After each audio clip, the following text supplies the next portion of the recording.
Serena is a character that interestingly exists to challenge the theme of this show, being comfortability and being comfortable in a new town and being comfortable with making friends, and in general, being just comfortable. She exists to push back Craig's gradual approach of being comfortable in a new environment.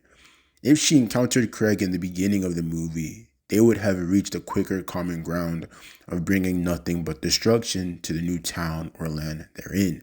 But unfortunately for her, she met a Craig that began to realize that the term authentic friendship was something he has already obtained through his friends Kelsey and JP. Today, I'm going to be discussing Serena from the movie Craig Before the Creek.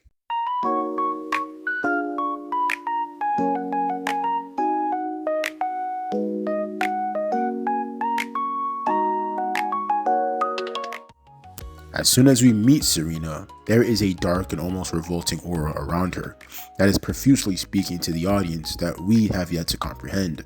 We see that she is a pirate, a leader of her own crew, where she stands alone without a person in sight alongside her, which already establishes the contrast dynamic her and Craig will have, as compared to her, Craig had two friends he could rely on, being on his right and left side. As I've said before though, Serena and Craig are rather alike than different, as they are both on a journey to obtain the Wishmaker, an ancient relic responsible for granting any wish of the user, with just a mention of 3 words, Red 5-4. Both parties believe that by obtaining this item, they can, in a way, return back to their own lives, with one having a swift transition and with the other through roaring destruction. Their methods in general sum up the character of both characters and just where their heads lie. As we are reintroduced to Serena, she has already captured Craig and his personal bodyguard at the time, Kelsey, as she starts monologuing. If her pirate gimmick wasn't clear enough, her reason, was very surface level, but could be constructed together to fully connect the puzzle, as she just wants to be by the ocean, to see every part of land swallowed by water. Serena herself draws the bridge between both her and Craig and just how alike they are, both being new kids in the neighborhood, trying to familiarize herself with Craig to join her on her quest, even singing using melodic means to try to, sway Craig over. And I dare say that she comes dangerously close to doing so, as we see Craig smiling at the idea of returning back to his old home, being a part of a crew that could grant him that possibility. It's just a net positive, finally having friends he can rely on. But he realizes that his happiness can mean the sadness of others, especially kids who love to play at the creek. This one moment, further distinguishes just how different both Craig and Serena are. Despite their similarities, Craig doesn't hesitate to think of the bigger picture, whereas Serena is stuck at the small picture of her old life, where she just can't look away without feeling like she is abandoning that part of her life. JP, who tends to wear his heart on his sleeves, delivers a pretty heartfelt message that should get every part of your heart pumped, as he talks about the idea of a pirate being changed for the better, despite its historical definition. But Serena is indifferent, as she is too stuck in her ways, not wanting to see a different side to what she is used to. In this case, the role of a pirate, where it ties back to the theme of comfortability, where she is uncomfortable in the most comfortable place for kids like her, which is the creek, where to her comfortability equates to memorabilia cleansing that her wish for roaring waters plans to wash away. As Craig and his friends attempt to escape, we see just how comfortable he is with working together with both JP he recently met and Kelsey he didn't really know for that long, in escaping, in comparison to Serena, who has spent years upon years with her crew, not really knowing how to synergize with each other, as she is just trying to go at it her own way, insinuating just how uncomfortable she feels around her crew subconsciously, as she hasn't fully left her past behind, still dwelling on it. Craig and his crew, successfully escape, as they now decide to call it, a night, and they all refer to this moment as a sleepover, and we see that all 3 of the kids have never been to a sleepover.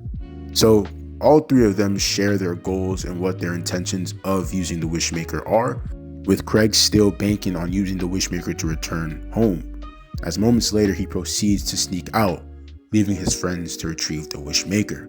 Craig clearly still isn't fully comfortable. That is why he is still on his quest. He isn't comfortable around Kelsey and JP just yet, nor is he with the Creek, and Serena exploits this, as she and her crew ambush Craig once again and are able to take the Wishmaker from Craig, despite the extensive work this man did in getting it back, or in getting it in general. Serena realizes that Craig was still uncomfortable around his new aforementioned friends, as the last time they saw each other, he was struggling with what he truly wanted in his hesitation, as Serena held on to that moment that drove her to this point of choice. As Serena begins to use the Wishmaker, we witness the destruction Serena has been hoping for unfold, or should I say, set sail, as we see every corner of every part of the creek succumb to this Aquarius monstrosity, where even for, Serena, it is something that affects her, to where she is caught by the high tides of the waters. This relates to the vulnerability that exists within Serena's mind, where she believes that this destruction to the things around her, including herself, is a punishment she has to pay for attempting to abandon the old life she knew and loved. Within her psyche, she was also to blame for the birth of this wish. Craig and Serena battle it out to obtain the Wishmaker in order to rewrite Serena's wish, as they are both transported to this pocket dimension within the Wishmaker that contains all the wishes of the kids that preceded them. As each contact made with the fold grants both kids different abilities, from mundane lists of superpowers like super strength, super speed, invisibility, and laser eyes. And as both Serena and Craig continue their battle, Craig lands on Serena's wish, and we are fully given an in-depth insight into Serena's world. As just like Craig, Serena had her own version of home. By the sea waters, riding bikes around the city with her friends, even wondering if a great tide would wash away the place she loved so much, even entertaining just how fun it would be for the waters to guide her. But that dream of hers can never be realized, as she moved to Hercleton, leaving behind that anticipation of high seas. Craig realizes that he didn't really have a life worth fighting for in his old home. In authentic friends, non-existent reputation, Craig knew there was nothing left for him, there. But Craig acknowledges just how Serena feels relating to her story at first, but encouraging her to start a new chapter that would complement and complete her story, not forgetting her past, but being comfortable with setting sail to the future and all of its unknowns. Both Craig and Serena make the wish to rewrite Serena's wish, and they are able to save the creek and everywhere else by extension.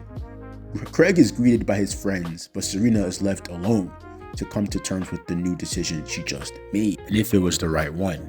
Fast forward to some time since then, Craig and Serena meet again, but under different circumstances and terms for the last time, as it seems that Serena has finally accepted her new life in the creek, but her thrills for the water hasn't changed, as she, is allowing the foreign waters of the creek to guide her, which shows just how comfortable she is in unfamiliar waters, no longer feeling like a fish out of water, but a fish, open to unique bodies of water all around her. Serena is a character that I've always thought about after, watching this movie, and I just hope that in some way she would be integrated into the main, show, because her overall ideologies and, stances on life really challenges Craig's, and it's also very realistic, and it opens the door for, the writers of this show to really speak to the young adults of their audience, because, Craig and his friends, they appeal more to like kids of just a younger demographic, but I feel like Serena's whole character arc could speak well to like tweens or teenagers, and them trying to discover who they are, and also just them trying to, battle what comfortability means to them. Serena is like one of my favorite characters in the entire franchise just because of this reason alone.